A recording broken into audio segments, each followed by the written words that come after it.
exactly what you need to do to dunk if you're under 6 foot. Is it possible? Is it not? Fuck yeah, it's possible. How many people have we helped, Tom, dunk under 6 foot? Like, I've lost count how many people have helped dunk under 6 foot. But this is what you need to do and be able to do to dunk under 6 foot. So, what is the first step to dunking under 6 foot, Tom? I would say it's figuring out your standing reach and how high you need to jump. Yeah, that's good. I like that. Yeah, figure out how high you need to jump to dunk.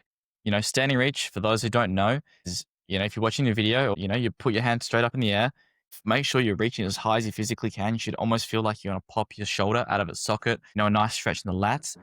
Do that with your shoes that you're, jumping in on. The standing reach is always with shoes on. And then, get a number. And probably do it in inches because most people online do that in inches. And then it'll spit out a number. And then from there, you can figure out how high you need to jump on a given ring. So obviously make sure you measure the ring that you're dunking on, because if you didn't know, pretty much 99% of rims aren't 10 foot. Some are a little bit higher, some a little bit lower. This can vary 3 inches almost either way. Generally more on the lower side, you can go to like 9'9", which is 3 inches lower than regulation. And then figure it out, do the math and figure out how much you need. And generally you probably need about 4 to 5 inches over the rim to throw a dunk down, either off someone's lob or off your own lob. And then if we're talking about off the dribble, what do you think? Like 6 to 7? 6 to 7 over the rim. Yeah. Off the dribble, like for sure, 100%. Unless you have Okay. the most perfect technique in the world, which most people don't, to give someone more leeway. Like, I would say somewhere between 6 and 8 inches above the Yeah. rim. Step And one, also it done. depends how big your hand is too. So if you want to find out why your vertical is stuck, it's actually a free jump profile quiz linked down below. We can just go through it, answer 7 questions, and it's going to tell you exactly what you need to work on as an athlete and develop. So then you can know exactly why your vertical is stuck and give you a clear path and roadmap to what you need to change and fix. Now, is this 100% accurate? No, it's just 7 questions, but it's going to give you a really good estimation, an idea of what you need to work on without needing any sort of force plate or expensive sports science gear. Anyways, back to the video. I mean, yeah, if you can palm, it definitely decreases how much you need to get over. Yeah, but that's actually a myth too. So a lot of guys think especially shorter guys, think they need to be able to palm the basketball to dunk. No, you don't. I wish I had like a basketball here, but so I could show people. But basically, it's all about momentum. Like, I can literally dunk without having my fingers touch the ball, and it's literally just from pushing with my opposite hand up Yeah. into my top hand, and because of that momentum, that force, the ball's going to stick into my palm or hand for at least a second or two, and that's heaps of time to hit a dunk and punch it. Like, needing to palm a ball is absolutely an excuse to not dunk, and it's a complete myth. Complete myth. I cannot stress that enough. Like, I feel like I need to shout that from the rooftops, but you do not need to palm a basketball to dunk. It's all about skill and momentum and timing. I've never palmed the ball to dunk any of my dunks ever. I just want to point that out to people. And I can do like, off dribble between the legs, off backboard between the legs, under both. So yeah, you definitely don't need to do that. And I'd actually argue for a lot of pro dunkers, they don't palm the ball on a lot of their dunks.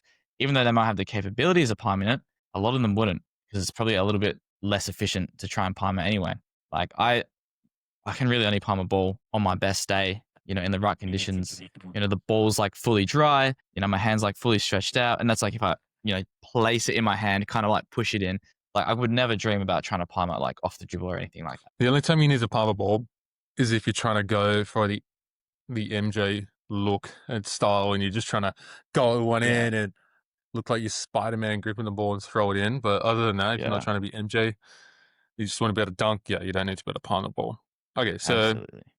that's the first step. The second step is practicing jumping, right? How many times do we tell people and see that they're just not jumping enough and practicing jumping enough in the right way? Like, literally, like, there's probably like 50 people listening to this podcast. If they just increased the amount of reps they did, high quality reps of jumping they did nothing else, they would literally just jump higher. They would literally jump higher just from getting better at jumping and your body getting more coordinated and efficient at the task. Sounds dumb, but it's the number one proven thing to help you jump higher. Even if you're at an elite level, you got to make sure you're continuously getting your max jumps in. This is just something we're going to have to repeat a billion times. but Well, it always stands yeah. true. Like I'll tell you guys a story. Like I went on a period where I wasn't getting too many high quality jump reps in because I moved overseas to Europe. It's hard to get consistent courts with weather and all that sort of stuff. Now I'm starting to jump more consistently again. My first session, keeping my arm the same strength, everything. Like literally, I'm not squatting anymore. Everything, similar fatigue levels. Everything's the same. My first session, I couldn't even hit a one hander. Second session, I could one-hander off dribble, one-hander off lob, nothing crazy, one-hander off vert. And I was in worse conditions. I squatted 48 hours before, and that was literally Mm. just because I got more coordinated at the task. Third session, I'm back to hitting two-handers, everything again. Fourth session, same thing. I'm hitting two-handers off a drop step, punching one-handers off lob. My vertical's probably in the span of 2 weeks, just from starting to jump more again, going up like 5 inches from that first session, even though my strength and power is like almost the same, just from getting more coordinated. Now, for everyone listening, obviously that's very fast progress because I'm literally just relearning what I lost, just Right. getting more coordinated again. So for someone that isn't in that situation, they need to actually learn what to do. Like a similar thing will happen, but just a little bit slower. Like literally just from jumping more and getting more coordinated, like you will add inches to your vertical. So if you're not doing that at least twice a week, I would say, like if you're really serious about progressing fast, if you're not jumping at least twice a week, then you need to start doing that because that's just easy gains for you. And if you can't dunk, like make it a priority to find a rim you can dunk on and practice dunking on because dunking is a huge skill, requires a lot of coordination. And if you're not Mm. practicing it enough in the right way, like it doesn't matter how strong you get, it doesn't matter how fast you get, you're just going to be shit at dunking. You're not gonna be able to jump well because you Literally, just bro. lack coordination. Because part of speed and power is being coordinated at the task and having rhythm and timing. So if you want to look smooth when you jump and explosive, you need to be coordinated. Yep. Yep. Yep. Yep. Love it. I could rant about that for 10 minutes. So that's the first. So that's the second step. You have those two things. You figured out those two things. You've done. You worked out how high you need to jump, what your goals are, all that. So you're jumping twice a week now. What's the next step, Tom? I have two things in mind, but I'm going to go with. I'm gonna go with. Might be controversial, but I'm gonna say learn how to lob properly. Let's do that because if you want to get a dunk in the quickest amount of time you physically can, learning the lob will save you a lot of time. Now, I say this because I see it all the time. People are going for their first dunk off the lob, and they could have hit that dunk 3 months earlier if they just learned how to throw the damn ball in the right Oh spot. yeah, And I asked them, bro, I'm like, how often do you practice it? And they'll only practice like their 20 times in the dunk session. And then that's it. So they're getting 20 reps a week and they're expecting to like make, a lot of progress in their lobs and they're literally leaving it up to luck to whether the ball's going to go near the hoop or, across the court, as an extreme yeah, examples. Yeah, I feel like you got something to say about this. yeah. Real serious tip. This will, like Tom said, literally save you 3 months of getting nowhere. Lob the ball. Practice lobbing the ball 50 times every time prior to dunking, and that'll speed run you hitting your first dunk off lob. Because we see so many guys not dunk for like 6 months just because they can't lob and time that their jump with the lob right. Like literally, if they just practiced that and practiced lobbing it, so then the lobs at least on point 50% of the time, like you can literally get your first dunk like very quickly just from doing that. In terms of where the lob placement needs to be, lob it Yeah. high, right in front of the rim, just above the rim. So you literally all you need to do is get your hand up there and then flick down and you've dunked it. So your lobs need to be like perfect on point. And you nail that, you practice that, and you practice that 50 times prior to jumping. So then when you go to jump, you're not wasting jump reps, they're all high quality attempts. We just say, like, I can't believe we're giving this advice out for free. Like, this will save someone like 6 months, like 3 to 6 months of just wasted time Yeah, not bro. dunking. Yeah. And frustration. Yeah. Okay. So say someone's doing that. After that, Tom, what do they need to do? All right. So we're talking about under 6 foot fellas here. Now, obviously, we harp on about it. You got to get strong AF to jump higher. But if you're under 6 foot, you need to be stronger than, the 6'5" Giga Chad guy, right? We're short kings here. And the shorter you are, generally, the shorter your femurs are going to be. And that means not all squats are created equal. And that means you got to get super strong compared to your body weight. So, yeah, just keep trying to bump those numbers up. And, for every inch under 6 foot, you are 5'11, 5'10, 5'9. You got to get that little bit stronger than the guy who's like, a little bit taller than you. Right. So, for example, who's a good example of someone who has to get really, really strong? Irving Tan. We train him, right? He's 5'6". He's from Brisbane, right? 5'6" from Brisbane, and he's trying to get his first dunk. And he's on his journey there. I don't know what his reach is. I'm gonna guess like 7'3", 7'4". So to even touch the ring, he needs probably like a near 40-inch vert, just to touch the ring. And he squats 2x body weight for about 3 reps, which is really good. Anyone squatting 2x body weight at any point in their jumping career or just their lifting career is a very good goal to have. But because he's 5'6", he just to be jumping 40+ inches, he just needs to keep driving that number up, up, up, and up. So we're looking at like 2.5 times body weight. That'd be like a good aim for him, right? He's not there yet, Yeah. but literally as his squat goes up, his vert's going up. So it's a pretty direct correlation. Yeah, I would say he needs to squat like 2.5 times body weight and like do it explosively. It's not even an exaggeration though. Like It's not. I think if he wanted to get a 45, I genuinely think he would have to squat like 3x body weight. I'm not even kidding, bro. Because like that would It be sounds for like him 210, which isn't unreasonable. No, it doesn't. It sounds like fucking insane. Like holy shit, that's such a big number. It's gonna take forever to get to. But yeah, it'll take some time. It'll take some very hard work, but it's very, very possible for like most people. It's just gonna Oh take yeah. training right and doing that consistently for, I can't put an exact time frame on it, but for like a little while. You might not even get that in your first year. It might take, who knows how long, couple years, but it's very, very possible. If you squatted 3x body weight, it'd be 270 kg.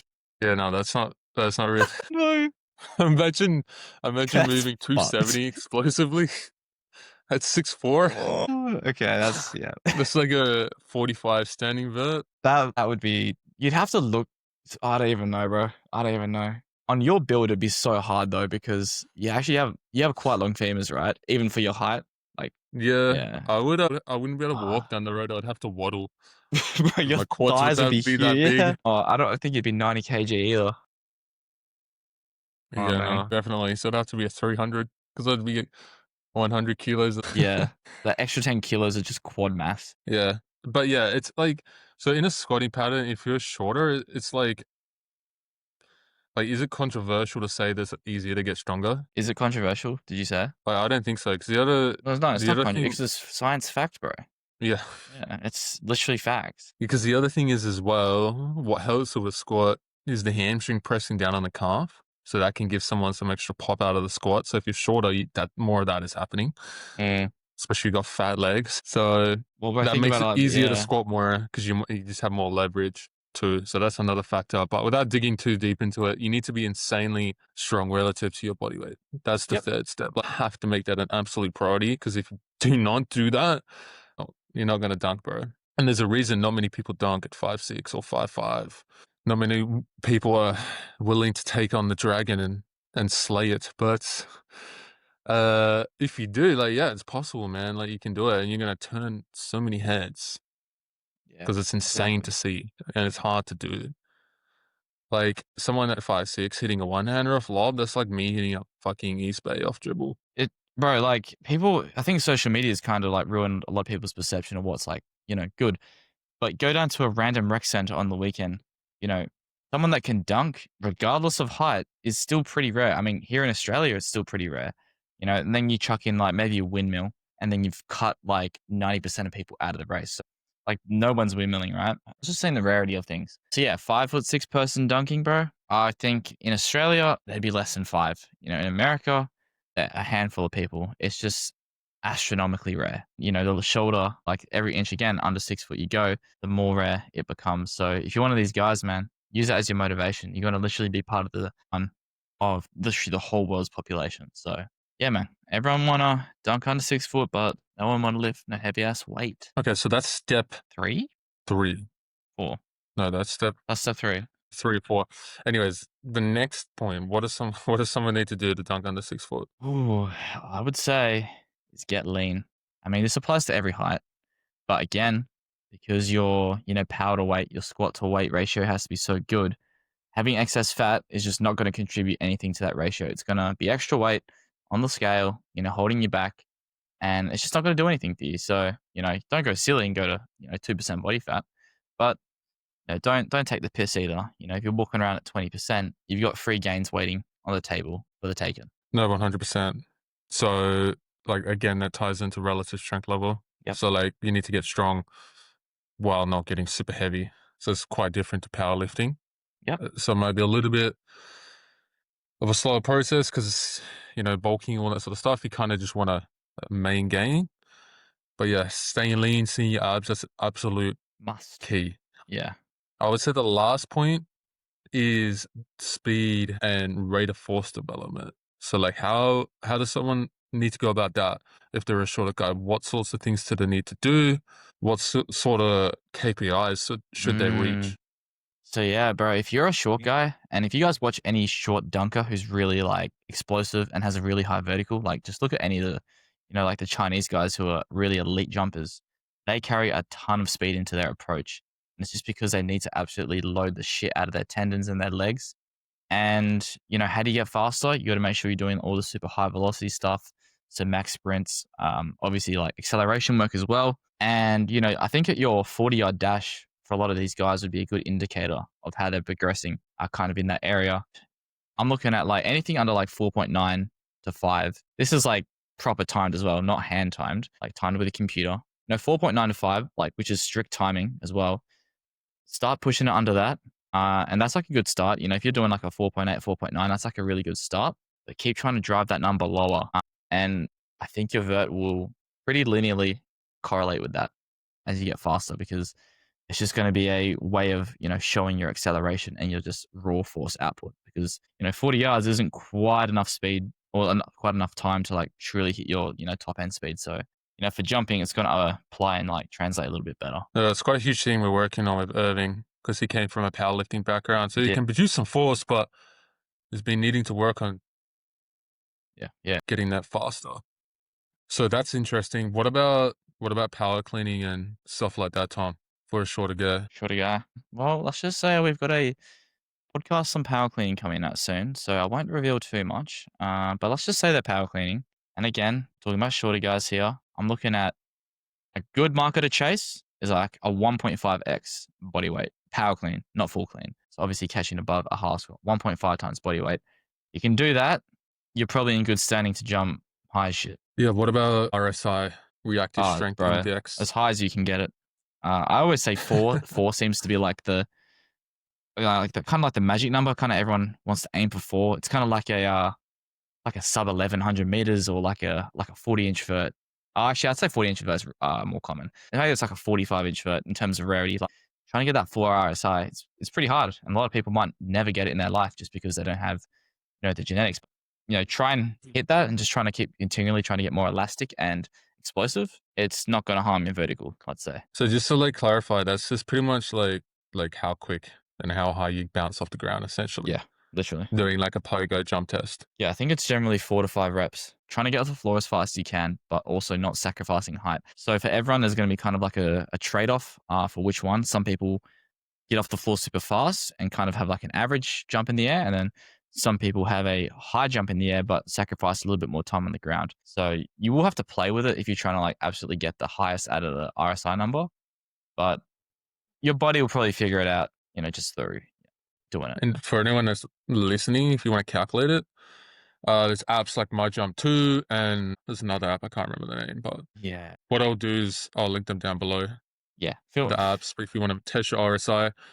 But MyJump2, just going off the top of my head, Yep. That's a really solid one. You can test your RSI through that and track it over time and make sure it's going up. Even like your sprint time as well, just tracking like the frames, like film a high frame rate and track the frames, and you can, it might not be dead accurate, but you can ensure you're getting faster over time. And these, if you want to dunk under 6 foot, it's going to be a very important thing to develop, is getting faster, getting more explosive. And these are things you need to work on and develop to do that. So these are the main things you need to focus on if you want to dunk under 6 foot. Everything else is like icing on top of the cake, or sometimes bullshit, sometimes noise that you don't need to listen to. These are the key drivers behind dunking under 6 foot, unless you wanted to add anything else, Tom. Secret number 6 is train your fascia. No, don't do that. Okay. You don't need to do that. As long as you're jumping, you're sprinting and strength training, all that, your fascia You'll is be okay. trained and stimulated to high Stimulated, degree. yeah. I love it. But we hope this podcast helped you out, and we'll catch you guys in the next episode. Peace out, guys.